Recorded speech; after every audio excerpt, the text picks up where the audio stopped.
the same thing, right? But, Yes. I'm green. in that I'm green too. In this I'm yellow. What And were then you, I was Alan? green. What? I was green. I was more green than anybody else in the entire room. Yes, and at least you're what? Gold? I am gold, as Yeah, Alan okay. reminds me about every All other the time. week. Oh, it's the gold in you, Elisa. Elisa, you can go ahead. Okay, thank you.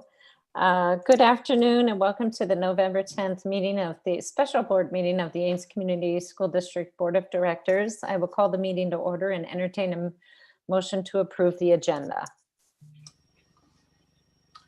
I move. I move. The agenda. Second. Moved by Beerbaum, seconded by Perez. All those in favor indicate by saying aye. Aye. Opposed, nay. Passes 7-0. Director Shields Cook, can you please read the purpose statement? The Ames Community School District commits to equity and access that empowers every individual to reach their full personal and educational potential. Thank you very much. I will go ahead and open the action items and entertain a motion. I move the board approve the transition to 100% remote learning for Edwards, Meeker, and Sawyer Elementary for 2 weeks or as long as permitted by the Iowa Department of Education, and delay the return of grades PK through 5 to 100% face-to-face instruction until further action. Second. Moved by Shields Cook, seconded by Lenkaitis. Discussion. So we can discuss, or I feel like we may have discussed this to death. But one thing I will point out is that today we saw, or this morning, I guess, overnight, we saw an increase in other buildings as well, spread among teachers or EAs or other staff. So what that's done is prompt us to go ahead and hold another meeting tomorrow where we will move the other buildings, PK through 8, into remote learning upon approval of the board. And so the paperwork has been submitted to the Department of Education, and I don't have any reason to believe it wouldn't be approved. We are very close to that 10. We are at 10% in many of the buildings, or very close to the 10% absenteeism for staff. That even below 10%, it makes it extremely hard to appropriately staff the building and provide the level of supervision we need. So we are scrambling for subs, for people to cover, and our options are really coming to a close. We've used everything possible. And so the need is really there to be able to cover those classrooms. And we're not able to do that in the hybrid or a face-to-face model. So that meeting will be tomorrow at 11. And that would be again to move the other buildings into the 100% remote learning. That's for the 2-week period. If you remember, the Department of Education grants the approval. If they grant the approval, or when they grant the approval, it's for a 2-week period. So what that would do would be to take us to that Thanksgiving break. And then, of course, throughout that time, we would be monitoring the numbers and monitoring the impact on staff as we are going through that time. And then if we were still seeing numbers like we are right now in our buildings, we would reapply for that remote learning for another 2 weeks. What I will say is that, this is a necessary action. It's a tough decision, as all of our decisions are. But we really believe that we're not able to provide the level of supervision in our buildings that we need. What happens to non-teaching staff during these closures? I want to be clear. I did receive an email today. These are not closures, so we are still operating. All of our systems are still operating, and people have different duties assigned to them. But it is not a closure. If you remember back to when we went 100% remote in the fall, we still had a number of students who did attend daily. That's per their IEP or per an individualized education plan of some sort. So it could be an EL student, it could be an IEP student, but we still have staff delivering services at the building. Our staff is able to work at the building or at home if they don't have students in their classroom, meaning if they're not identified as a teacher of a student who will be attending. But in terms of our custodians, they still have buildings to clean every day because we have staff, we have food services. Our buildings are still operational during this.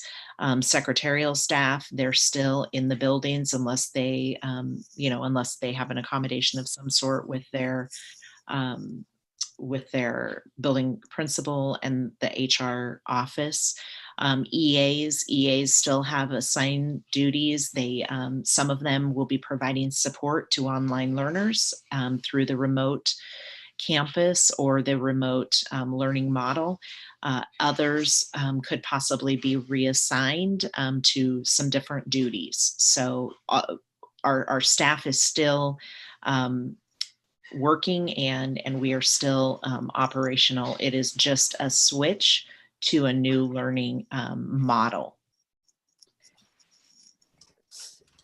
There have been concerns expressed by elementary school parents about the online learning for certain grade levels with these closures. Can you speak to what you will do to improve those services during this time, since they will all be online?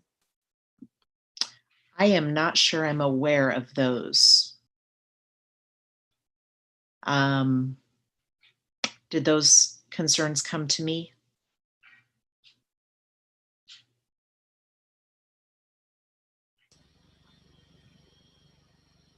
I just thought it was a general discussion that we'd had about PK through 5 in particular, the younger kids having more difficulty with learning online. I mean, you said last night that there have been studies that show that they don't learn as well. So just to ease parents who have those concerns, can you just address what you're putting in place for that? Yes, thank you. Okay, I get where I apologize. I misunderstood that question. I thought we were talking about emails that had come today. No. Just in general. Okay, thank you. Yes, learning online for elementary students is difficult, especially the younger they are. So there are challenges with our PK, kindergarten, first, second grade. Those are challenging grades for the online learning. We have, because we've been in the hybrid model and we have had to provide more online learning on those off days for students, I think that we've gotten better at it. We've worked out some of the bugs that were there, but it is not the ideal learning mode. And we, again, will work really closely with the teachers. We've learned a lot through the remote campus. And so Director Mixdorf, I don't know if you're on, but we have a lot of collaboration going on that I think will help us improve that learning model. I don't want to misrepresent the difficulty of the elementary learning in an online environment. I know that it's extremely difficult. It's difficult for our teachers and it's very difficult for our parents. One of the things that we also hope to do is provide additional EA support. So our EAs, we're able to identify much quicker those students who are struggling and be able to provide that EA support to them in in a timelier fashion probably than we did last time. So I guess that's kind of a long answer, Director Linkaitis, to your question, but really, it's not our ideal learning mode, but we are working to continue to improve it. What about the high school? Are we getting to the point where that could end up showing up tomorrow too? No, I mean, who knows? I shouldn't say no, because COVID is crazy. We are nowhere near the numbers at the high school to be approved for online learning, for remote learning for high school. So we're quite a ways away. Okay. One request I had, maybe I missed it in some of the emails that went out to parents. The COVID dashboard for the district doesn't have the updated numbers with these staff shortages and stuff. I think there's some questions from community members just as far as the why, and the why is because we don't have enough staff. But is that something where that dashboard could get updated later today so people can be directed to that to see what the numbers are and why we are doing this? Yeah, we can work on that. The difficulty is that we have to be really careful of the confidentiality piece. So the numbers in buildings, if they're less than 6, it is very, very identifiable. Even if it's a little bit above 6, it's identifiable. So I'm really committed to protecting the privacy of our staff, because I would want to protect the privacy of all of you and our students. We have staff members who have tested positive in the last few days that are really concerned about their identity being known, feeling guilty for maybe moving us into a different learning model. So I'm trying to be very respectful of that, as well as follow legal guidance on what we can share and what we can't. So imagine that, you have a certain number of staff members, you have 5 in a building who are quarantine or COVID positive. That puts us at the 10%. It's pretty identifiable if you put the name of the building and numbers. Are we able to put percentages and not numbers? Well, yes, but we definitely can. Again, pretty identifiable. But okay. If legally we're allowed to do it, I think, and Dr. Arnold, you can speak. Feel free to speak if you would like. Legally, if we're allowed to do it, we can certainly do that if that's what the board wishes. But I really feel like we need to think through the implications for staff and their identity of,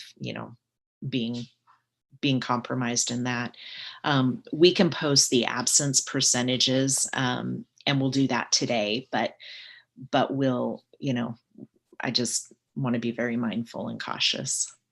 The Des Moines Register just posted something about 20 minutes ago, 2 hours ago. Well, they updated it 20 minutes ago to say schools don't have to wait until they reach both the absenteeism of 10% and the positivity rate of 15%.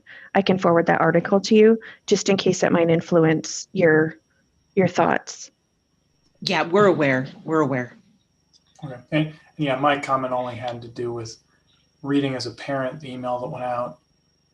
It effectively said we're doing this, but it didn't put a number to, like, we're doing this because X% of our staff is out. But I understand you have to find a way to word that so it makes sense to people and it's still not identifiable.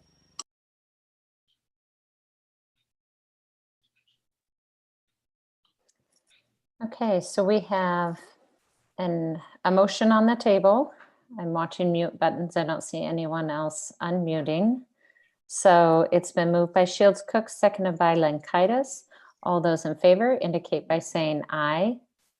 Aye. Aye. Opposed, nay. Passes 7-0. I'll entertain a motion to adjourn. I move we adjourn. Second. Moved by Perez, seconded by Benkin. All those in favor indicate by saying aye. Aye. Aye. Opposed, nay. Passes 7-0. Thank you very much, everyone. We'll see you tomorrow at 11. Thanks, everybody. Everybody. Bye.